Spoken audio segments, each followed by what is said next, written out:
if you don't have the capital to start a business, you might have to borrow that money to start a business. And you might have to take the chances of starting a business that failed and ending up with that debt to repay. But that's the way that you break that, cycle. And if you look at all of these successful people, I mean, Trump said he get a small loan of $1 million US. The fact is that he got a loan. Exactly. And so did Bezos, who got the 30 grand from parents and everything there. So if you don't have a parent to give you, or a family or a friend to give you some money to, do a startup, you might have to just get a job, get a bank loan, and while you're working on your business.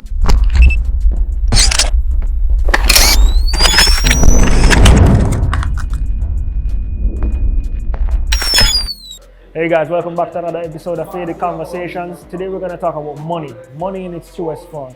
How we learned about money from our parents, what we wish we learned earlier, what we're going to teach our kids about money, and how we can actually make money by having no money. Like what kind of investments you can do, what kind of savings you can put in place, what is really going to be the difference between the life you want to live now and what you want to do later. Let's talk about money.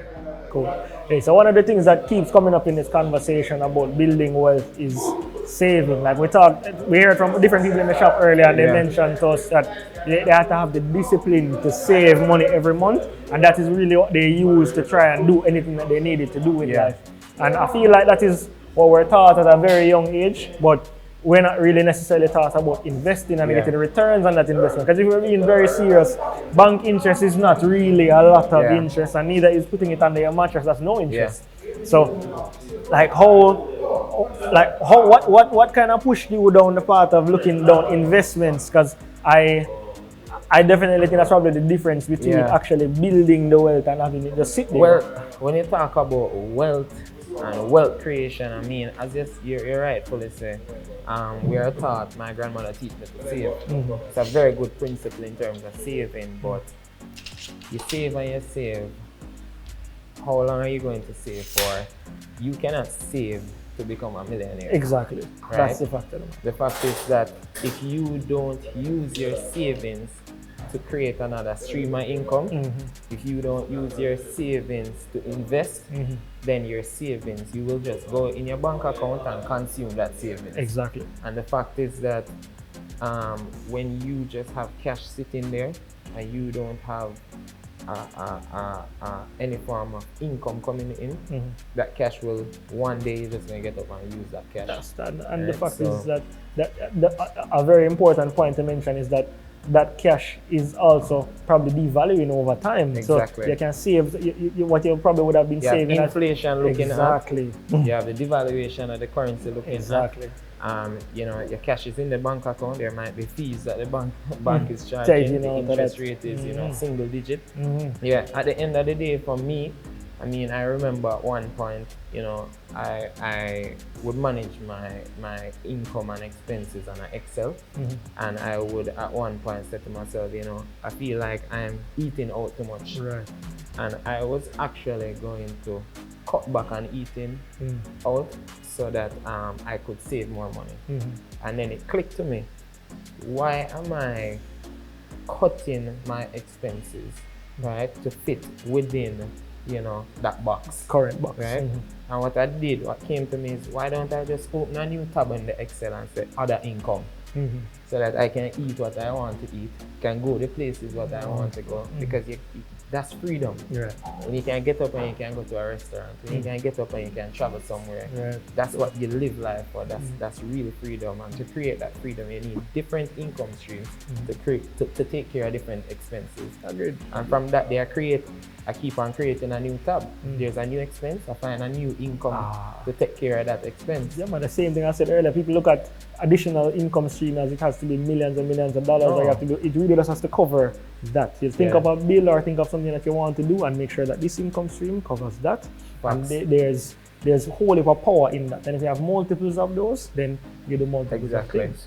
And the fact is that, as I said before, you can still have your 9 to 5. Yeah. You don't have to go and start a business. You can have your 9 to 5, you can save and you can then invest your savings. You can invest in a stock exchange, you can invest in a startup, you know, there's so many things that you can do. You can see an opportunity to invest in somebody who has a talent that will, you know, give you some return at some point. But the thing is, when it comes to risk, generally people are afraid to take risk. Right. When you save that $100,000, they're like, shit. This is not to this 100 grand. No, that's that for me. Yeah, I spent the last 6 months saving this $100,000. Right now, I'm gonna invest it and lose it. I'm going back at square one. But at the end of the day, if you don't invest it, you're going to be forever, you know, at that point of trying to save to get financial freedom. That 100 grand save yourself to financial freedom. Exactly. A lot of people trying to get the money just to say that they have some money. Think about what you want to do with it first, and then say, all right, cool. Let us say, all right, you want to travel. This trip is gonna be $1,000 US.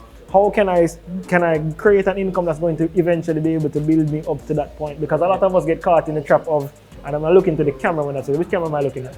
If you have your savings account and you have access to your savings account every day and you're dipping into your savings account every day, you're going backwards with it.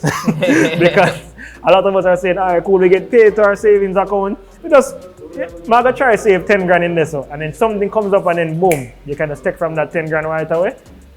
Make sure the money is not as easily accessible as just literally taking it from your account, because you're going to save 10 grand now, you take 20 grand later, and so you're going to put that back. Will you ever really put it back? Like, all of those kind of things have a role to play in how effectively you do it. Yeah, having the money accessible is one thing that we spoke about, where you have access to your lunch money and you know, say, all right, you decide how you want to spend it, because liquidity is very important too. I won't tell anybody that being liquid is not important, but boy, you kind of have to be very true. Yeah, and I don't want to give people false hope to say that you're going to save $50,000 and then you're going to invest it and then you're going to become financially free. No, right? Because it's not as simple as that, right? You have to strategically invest in things that's going to create long-term value. Right. Investing is not next year I have some money, right? You know, for me personally, the investments that I made at 24 years old, it's when I'm in my 30s now, 30s, that I'm seeing the returns of those investments. So we have to get in the mindset that this is a medium to long term, and it's a game of patience, right? You can't think that you're going to flip 100,000 and flip, and that's how it works. It doesn't work that way. You have to create value through things that you invest in. Be consistent. You have to buy a stock. Hold that stock, and just know that 10 years from now, that 100,000 going worth $1 million. But if you go into it and you know your 100,000 turn to 200,000 and you pull it, and you go and shell out that 200,000, then what have you really gained? Like, I think the truth is that, you know, people always say the rich always get richer and the poor always get poorer, and that is a fact. And the reason is, it is easier for a man with $1 million to turn that $1 million into $1.1 million.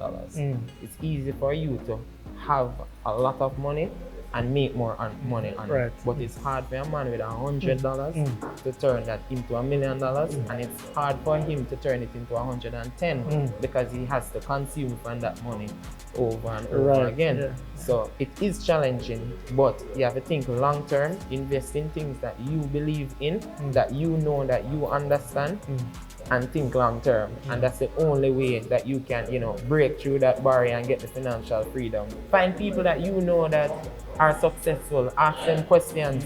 What's the blueprint? How do I get to How do you do it? Yeah.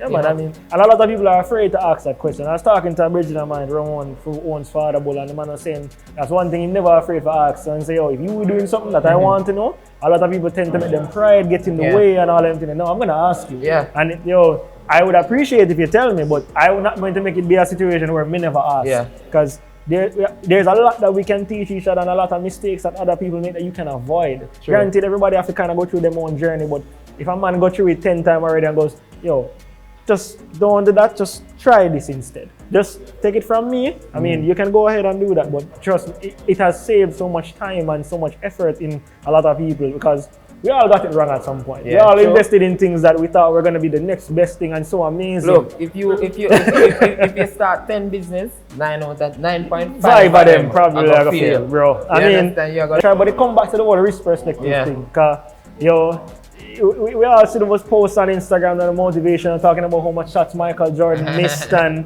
how many times he had to take game-winning shot. But if you really want to apply yourself to anything, it's going to require you to take some risk. You're going to take some risk, and you're going to, first of all, if you're not passionate about it too, don't just do it for doing its sake. That's one thing that I will tell a man, because it will be so easy to get swayed from that. Like the first thing that go wrong, you'll be like, all right, cool, I knew it wasn't gonna work, I'm gone again. No, you can't take that road. And something, and for persons who are listening, I want to leave a gem with them, right? And that gem is, if you don't have the capital to start a business, you might have to borrow that money to start a business.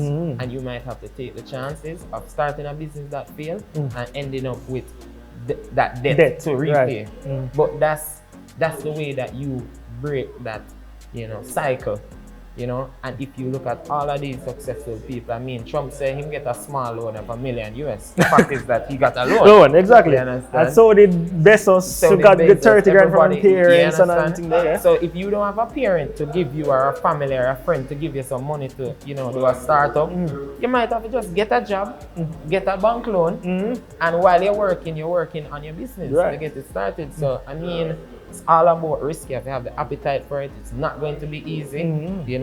It takes a lot of mental strength. I was listening to a program the other day, and the guy says, hey, I'm a successful businessman and I have all of these things, but nobody told me that it comes with, me taking prescription drugs because I'm so stressed out. Exactly. You understand? So, you might see a person driving in a nice car and you say, hey, whoa, you make it, but he has to keep on working hard, in terms of maintaining it. And you don't get it and stop. Like there's a lot of people that I know that they're making money, but they're depressed. Yeah. they have anxiety issues, and there's some things that it's not an easy journey. It's not an easy journey. They've lost friends and they knew they were wrong in certain but they was like they were just so focused on that at the time, and if there's anything that they could change about that, they'd be like, I can try and fix it later on, but I was just so zoned in about it. Yeah. And like I said, it's not a glamorous road for a lot of people. So when people come to you and they say things like, they want to do this, I turn to them all the time and say, is this really what you want? Because it sounds glamorous on paper to say, you know what, I'm going to do this and I'm going to drive a Benz or a Porsche a little bit, but the road between there and there is not an easy one. So. I've had times when I've said to myself, right now, I'm just going to go get a job. I know many CEOs have said that. We have a mutual friend that said that to me very recently. I was like, that's it. I'm just gonna go get a job. I'm smart. I'm smart, and people would love me to work for them. I'm gonna go get a job. And then you sit there yourself and you be like, 10 weeks into this, I'll be like, nah. Not coming. I can tell you something about this business specifically, this one we're sitting in now, because I intend to open other fade rooms in Miami or New York, but I want to get this one right. And initially I was saying, okay, so that side would have been just barbers and this side is the spa side. I tried at least 8 different ways to get the spa side to work. And I tried to get reliable people is a very hard thing to get to. And I eventually came to the point where I'm like, okay, I've exhausted everything over the last year and a half with this.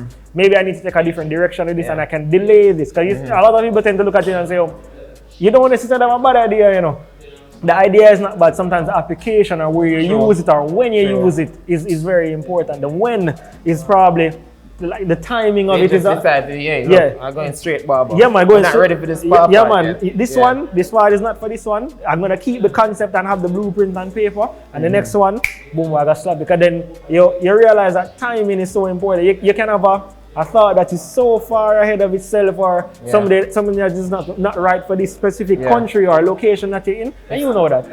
There's certain things you do in Guyana that you're probably not going to do in Jamaica. And it takes guts again to say to yourself, this is not working out, let me just cut it here and move on. A lot of people hold on to something that's not working out. Exactly. You hold on to it because this was your dream, this is what you envisioned it looking like, but your vision needs to be adjusted at some point.